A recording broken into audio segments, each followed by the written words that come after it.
भारत की आज़ादी की लड़ाई, उसमें हीरो तो बहुत हुए हैं, है ना? लेकिन कुछ नाम ऐसे हैं जो सिर्फ एक व्यक्ति नहीं बल्कि एक विचार बन जाते हैं। आज हम एक ऐसे ही क्रांतिकारी की कहानी में उतरेंगे जिनकी पूरी जिंदगी उनकी बस एक कसम पर टिकी थी। ये सिर्फ कुछ शब्द नहीं थे, ये चंद्रशेखर आज़ाद की पहचान थी, उनका संकल्प था और कह सकते हैं कि यही उनकी किस्मत भी थी। तो चलिए देखते हैं कि इस एक कसम के पीछे की कहानी आखिर है क्या। तो कहानी शुरू होती है चंद्रशेखर तिवारी से। जन्म हुआ 23 जुलाई 1906 को।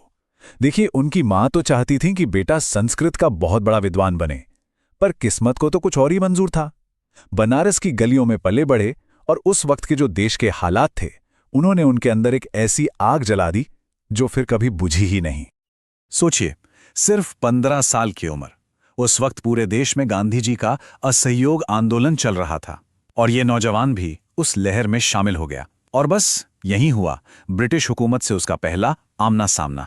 पहली बार उसे गिरफ्तार कर लिया गया। आप जरा उस सीन को इमेजिन कीजिए। अदालत का कमरा है, सामने एक अंग्रेज मजिस्ट्रेट बैठा है और उसके सामने खड़ा है एक 15 साल का लड़का।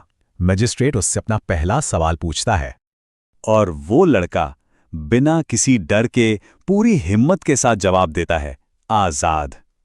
ये सिर्फ एक नाम नहीं था, ये एक ऐलान था। और बस उसी दिन से चंद्रशेखर तिवारी हमेशा हमेशा के लिए चंद्रशेखर आजाद बन गए। मजिस्ट्रेट भी चौंक गया होगा। वो अगला सवाल पूछता है, शायद ये सोचकर कि चलो अब तो ये बच्चा सच बोलेगा। और जवाब क्या मिलता है? स्वतंत्रता। जरा सोचिए इस बात को। उस लड़के के लिए उसका पिता कोई इंसान नहीं, बल्कि देश की आजादी का वो सपना था। मतलब ये थी उसकी देशभक्ति की गहराई। अब तो मजिस्ट्रेट का पारा चढ़ गया। वो गुस्से में अपना आखिरी सवाल दागता है और जवाब, जेल खाना। इस एक जवाब ने सब कुछ साफ कर दिया कि ये लड़का इस अंग्रेजी हुकूमत को अपना घर नहीं बल्कि एक जेल मानता है, एक कैद खाना। इन जवाबों से जज एकदम बौखला गया और उसने सजा सुनाई 15 बेंत मारने की। लेकिन कमाल की बात तो यह है कि जब हर बेंत उनकी पीठ पर पड़ता था तो उनके मुंह से दर्द की चीख नहीं, सिर्फ एक ही नारा निकलता था, भारत माता की जय। तो इस एक घटना के बाद आजाद सिर्फ एक नाम नहीं रहा, वो एक सिंबल बन गया, एक प्रतीक। और अब उनका रास्ता भी बदल चुका था, असहयोग से सीधे सशस्त्र क्रांति की तरफ। और यहां से उनकी क्रांतिकारी जिंदगी ने जो रफ्तार पकड़ी, कमाल थी। देखिए, 1924 में वो जुड़े राम प्रसाद बिस्मिल के हिंदुस्तान रिपब्लिकन एसोसिएशन यानी एचआरए से। फिर 1925 में जो मशहूर काकोरी ट्रेन डकैती हुई, उसमें भी वो शामिल थे।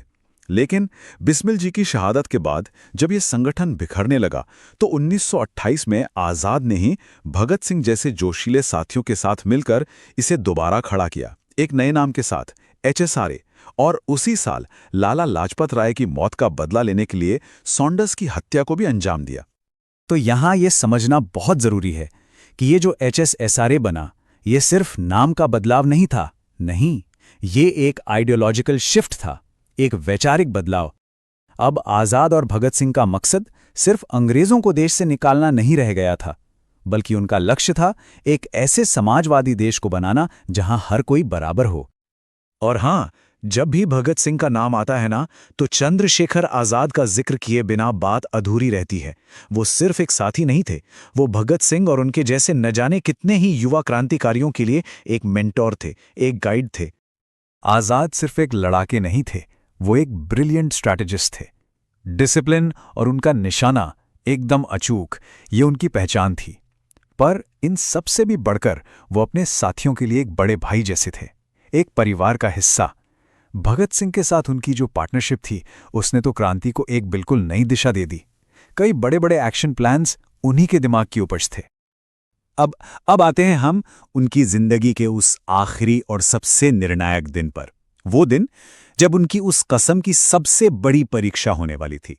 तारीख थी 27 फरवरी 1931 और जगह इलाहाबाद का एल्फ्रेड पार्क। आजाद पार्क में अपने एक साथी सुखदेव राज के साथ बैठे थे, आगे की प्लानिंग कर रहे थे। तभी किसी मुखबिर ने खबर पुलिस तक पहुंचा दी और देखते ही देखते ब्रिटिश पुलिस ने पूरे पार्क को चारों तरफ से घेर लिया। और इसके बाद जो हुआ वो भारतीय इतिहास में हमेशा के लिए दर्ज हो गया। आजाद ने अकेले पुलिस की पूरी टुकड़ी से लोहा लिया। उन्होंने न सिर्फ बहादुरी से लड़ाई की, बल्कि अपने साथी को वहां से सुरक्षित निकलने का कवर भी दिया। और फिर जब उनकी पिस्तौल में सिर्फ एक गोली बची और उन्हें ये एहसास हो गया कि अब वो पकड़े जा सकते हैं, तब उन्होंने अपनी वो कसम निभाई। वो आखिरी गोली उन्होंने खुद को मार ली। उस वक्त उनकी उम्र जानते हैं कितनी थी? सिर्फ 24 साल। इतनी कम उम्र में देश के लिए इतना बड़ा बलिदान। लेकिन चंद्रशेखर आजाद की शहादत एक अंत नहीं थी, बिल्कुल नहीं। वो तो एक नई शुरुआत थी।